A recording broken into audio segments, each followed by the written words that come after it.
शहर में रहने वाली निहारिका की शादी गांव के राम से हो जाती है। निहारिका को ज्यादा किसी चीज का शौक नहीं होता, जिस वजह से वो ससुराल में खुशी से रह रही होती है। लेकिन गोलगप्पों का प्यार सबको बहुत परेशान करता है।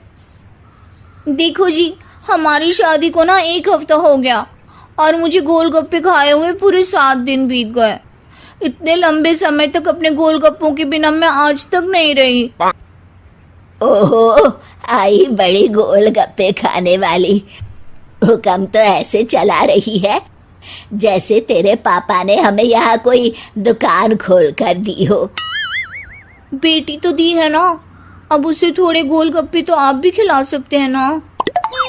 अरे देखो तो जरा, नास पीटे गोलगप्पों के पीछे कैसे कैंची की जैसी जुबान चल रही है इसकी। देखिए मम्मी जी, आप भले मुझे कुछ भी बोलिए, लेकिन अपने गोलगप्पों के लिए मैं कुछ नहीं सुन सकती। हाँ, अरे मैं तुम्हें गोलगप्पे खिला दूंगा, थोड़ा सब्र तो करो। पिछले 7 दिनों से सब्र ही तो कर रही हो ना। अरे गोलगप्पे ही तो है, इतना बेचैन क्यों हो रही हो? आ जाएंगे। सुनो जी, हम लड़कियां पति के बिना रह सकती हैं, पर गोलगप्पों के बिना नहीं, कभी नहीं। वो मेरा पहला और आखिरी प्यार है। निहारिका की बात सुनकर उसकी सास और पति सिर पकड़कर बैठ जाते हैं। जिसके बाद राम गोलगप्पों का इंतजाम करने घर से बाहर चला जाता है। कुछ देर बाद वो गोलगप्पे लेकर घर वापस आता है, जिन्हें देखकर निहारिका सारे काम छोड़कर खुशी से भागते हुए राम के पास आती है। तुम आ गए? इतनी देर क्यों लगाए? पता है ना मैंने तुम्हें कितना मिस किया। अरे थोड़ी देर पहले ही तो घर से गया था। क्या तुम? अरे मैं तो अपने गोलगप्पों से बात कर रही हूँ, तुमसे नहीं। निहारिका का गोलगप्पों के लिए ऐसा प्यार देखकर राम हैरान रह जाता है। अब वो गोलगप्पों को प्लेट में अच्छे से सजाकर उन्हें खाने बैठती है, लेकिन पहला गोलगप्पा खाते ही वो गुस्से में प्लेट खिसका देती है। ये कैसे घटिया गोलगप्पे उठा कर ले आए? न पानी में स्वाद, न गोलगप्पों में।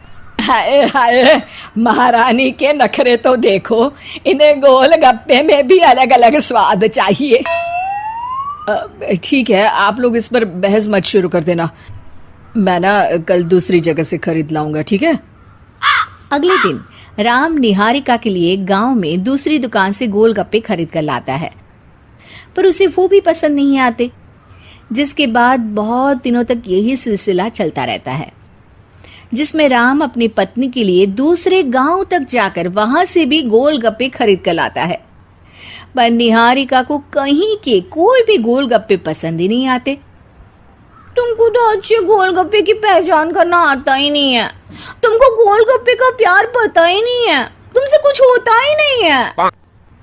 अरे तुमसे बहुत होता है तो तुम खुद कर लो ना। सास की बात पर निहारिका बैग पैक करके घर से जाने लगती है, जिस पर राम उसे रोकते हुए कहता है, अरे इतनी सी बात पर कोई घर छोड़कर जाता है क्या? मैं कल शहर जाकर तुम्हारी पसंद के गोलगप्पे ले आऊंगा, ठीक है? आपको कहीं जाने की जरूरत नहीं है, मैं ही शहर चली जाती हूँ और घर छोड़कर नहीं जा रही, गोलगप्पे खाने जा रही हूँ। ये कहकर निहारिका शहर में अपने पापा के घर चली जाती है, जहां पर वो सुबह के नाश्ते से लेकर रात के खाने तक में मन और पेट भर कर गोलगप्पे खाती रहती है, जिससे उसकी तबीयत खराब हो जाती है और उसे अस्पताल में एडमिट करना पड़ता है। फूड पॉइजनिंग है, जंक फूड बिल्कुल बंद करना होगा। लो, बहुत गोलगप्पे गोलगप्पे करती रहती थी, कर दिया ना गोलगप्पे ने बीमार। और खाओ अब। माँ, इसके बारे में हम घर जाकर बात करेंगे। कुछ दिनों में निहारिका ठीक होकर अपने ससुराल वापस आ जाती है, जिस पर एक बार फिर सास बहू की नोकझोंक शुरू हो जाती है। अब थोड़े दिन अपने प्यार से दूर रहना, नहीं तो इस बार सीधा भगवान के घर पहुंच जाओगी। इस बार सास की बात का कोई जवाब दिए बिना निहारिका अपने कमरे में चली जाती है। बीमार होने की वजह से निहारिका गोलगप्पे तो खा नहीं पाती, लेकिन अभी भी उसके मन